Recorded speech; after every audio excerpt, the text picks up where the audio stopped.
예수께서 권능을 가장 많이 행하신 고을들이 회개하지 아니하므로 그때 책망하시되, 화 있을진저 고라시나 화 있을진저 베스다야, 너에게 행한 모든 권능을 두로와 시돈에서 행하였더라면 그들이 벌써 베옷을 입고 제에 앉아 회개하였느니라. 내가 너에게 이르노니 심판날에 두로와 시돈이 너희보다 견디기 쉬우리라. 가브나움아, 네가 하늘에까지 높아지겠느냐? 음부에까지 낮아지리라. 내게 행한 모든 권능을 소돔에서 행하였더라면 그 성이 오늘까지 있었으리라. 내가 너에게 이르노니 심판날에 소돔 땅이 너보다 견디기 쉬우리라 하시리라. 그때 예수께서 대답하여 이르시되, 천지의 주자이신 아버지여, 이것을 지혜롭고 슬기 있는 자들에게는 숨기시고 어린 아이들에게는 나타내심을 감사하나이다. 옳소이다. 이렇게 된 것이 아버지의 뜻이니이다. 내 아버지께서 모든 것을 내게 주셨으니 아버지 외에는 아들을 아는 자가 없고 아들과 또 아들의 소원대로 계시를 받는 자 외에는 아버지를 아는 자가 없느니라. 수고하고 무거운 짐진 자들아, 다 내게로 오라. 내가 너희를 쉬게 하리라. 나는 마음이 온유하고 겸손하니 나의 멍에를 메고 내게 배우라. 그래야면 너희 마음이 쉼을 얻으리니 이는 내 멍에는 쉽고 내 짐은 가벼움이라 하시니라. 아멘. 오늘 본문 20절에서는 예수님께서 권능을 가장 많이 행하신 고을이 회개하지 않으므로 그때 책망을 하십니다. 예수님께서 행하신 권능이 무엇입니까? 마태복음 11장 5절부터 6절입니다. 맹인이 보며 못 걷는 사람이 걸으며 나병 환자가 깨끗함을 받으며 못 듣는 자가 들으며 죽은 자가 살아나며 가난한 자에게 복음이 전파된다 하라. 누구든지 나로 말미암아 실족하지 아니하는 자는 복이 있도다 하시니라. 아멘. 세례 요한조차 예수님의 그리스도 되심을 의심할 정도로 사람들은 각자의 천국과 메시아관이 있었습니다. 그런데 예수님은 천국의 임함을 위해 말씀으로 하시면서 예수님 때문에 실족하지 않는 자가, 즉 나를 의심하지 않는 자는 복이 있다고 우리 쉬운 성경은 그렇게 표현합니다. 본문 23절부터 24절 말씀입니다. 가버나움과 소돔을 비교하고 있습니다. 가버나움 또한 이스라엘 안에 있는 지역입니다. 그리고 소돔은 우리가 잘 아는 대로 불로 심판을 받은 성읍입니다. 예수님은 소돔에서 가버나움에 행한 일을 하셨다면 그 소돔이 오늘까지 남아 있었을 것이라고 하십니다. 그런데 가버나움 사람들이 예수님의 권능을 보고도 회개하지 않은 이유가 무엇입니까? 그것은 교만입니다. 그 교만이 하늘에까지 높아지려고 하지만 그러나 음부에까지 낮아질 것이라고 합니다. 본문 25절에서 26절입니다.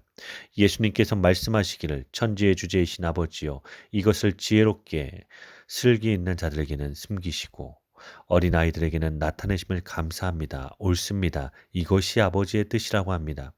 예수님께서 전하신 천국의 복음은 이 세상의 지혜와 슬기로는 결코 알 수가 없다는 말씀입니다. 이 세상의 지혜와 슬기로 알 수 없다면 어린아이들은 더더욱 알지 못합니다. 물론 이 아이들이 문자적인 아이들이 아니라 세상에서 지혜와 슬기가 없다고 여기는 자들을 말합니다. 그러면 예수님 당시에 슬기롭고 지혜롭다는 자들은 율법을 알고 해석하며 율법을 지키는 자들입니다. 어린아이라면 율법을 지키지도 못하는 자들입니다. 이들에게 천국을 알려주신다는 것입니다. 이것이 아버지의 뜻입니다. 이렇게 하시는 것이 옳다고 하십니다. 본문 27절입니다. 하나님 아버지께서 예수님께 모든 것을 주셨습니다. 전권을 위임한 것입니다. 이렇게 하신 이유는 아버지 외에는 아들을 아는 자가 없고 아들과 또 아들의 소원대로 계시를 받는 자 외에는 아버지를 아는 자가 없기 때문입니다. 하나님 아버지와 아들은 하나입니다. 그러므로 아버지를 보여달라는 제자들에게 예수님은 나를 본 것 같이 아버지를 본 것이라고 말씀하십니다. 즉 예수님은 나를 본 것이 아버지를 본 것이라고 말씀하시는 것이죠. 이 말씀을 들은 유대인들이 예수님을 신성 모독자라고 죽이라고 했습니다. 결국은 예수님을 십자가에 못 박아 죽였습니다. 자기를 지은 창조주를 피조물이 죽였다는 말입니다. 그런데 더 놀라운 것은 그 죽임당한 창조주가 자신을 살해한 자들을 구원하여 주신다는 것입니다. 이것을 누가 알고 믿을 수가 있겠냐는 것이죠. 그러므로 아들의 소원대로 계시를 받은 자만이 믿게 되는 것입니다. 본문 28절부터 30절 말씀입니다. 예수님은 수고하고 무거운 짐을 진 짐자들에게 오라고 하십니다. 그러면 예수님께서 쉬게 하신다고 하십니다. 이러한 쉼이란 예수님의 멍에를 메고 예수님께 배우면 마음의 쉼을 얻는다고 합니다. 예수님의 멍에는 쉽고 예수님의 짐은 가볍다고 하십니다. 예수님께서 말씀하신 그 당시에 수고하고 무거운 짐이 무엇인지 알아야 되지만 그 전에 세상 모든 사람들이 다 수고하고 무거운 짐을 지고 있다는 것도 알아야 합니다.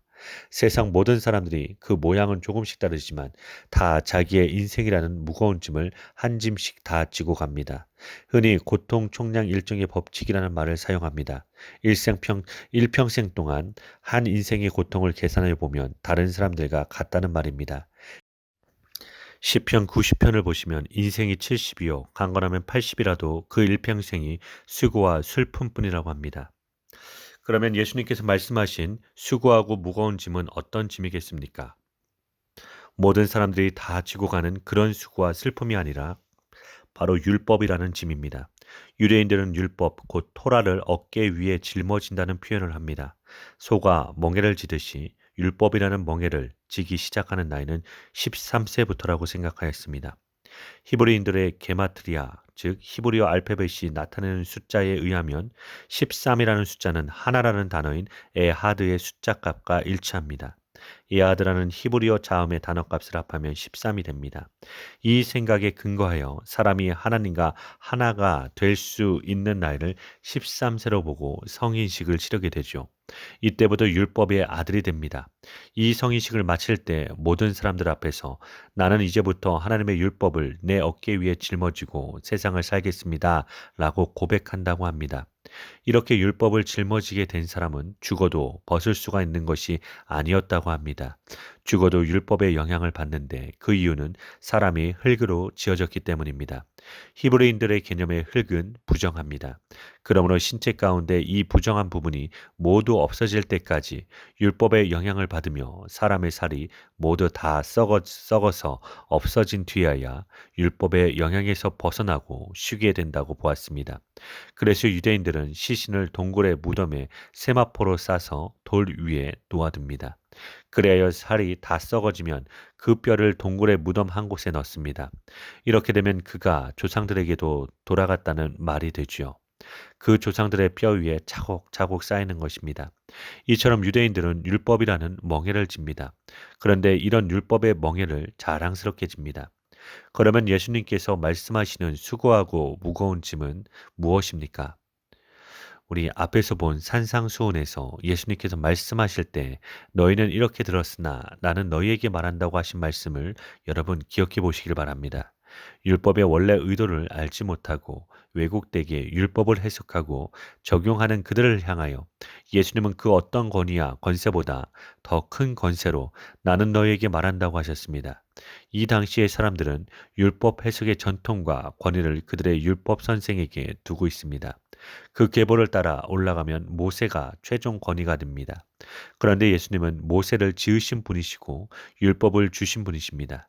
그러므로 예수님만이 수고하고 무거운 짐을 해결하실 수 있습니다. 본문 28절입니다. 수고하고 무거운 짐을 진 자들에게 예수님은 오라고 하십니다. 그리고 쉬게 하신다고 하십니다.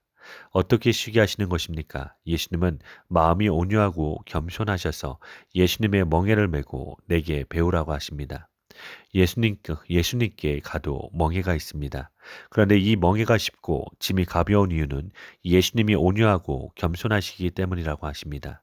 이 말씀도 구약적인 배경이 있는 말씀입니다. 구약에서 멍에라는 것이 율법의 의무만이 아니었습니다. 왕들의 학대와 이방인들의 압제를 멍에라고도 우리 열왕기상에서 표현하고 있습니다.